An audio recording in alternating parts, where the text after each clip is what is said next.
bostanı, bağı, bu doğma yurduma neynir yağı?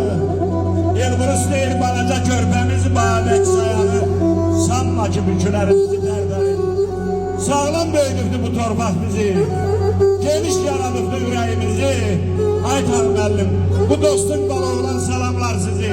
Her zaman, həmişə ay olun, üzü tərtərin. Bir dənə dalmışlar gəlin.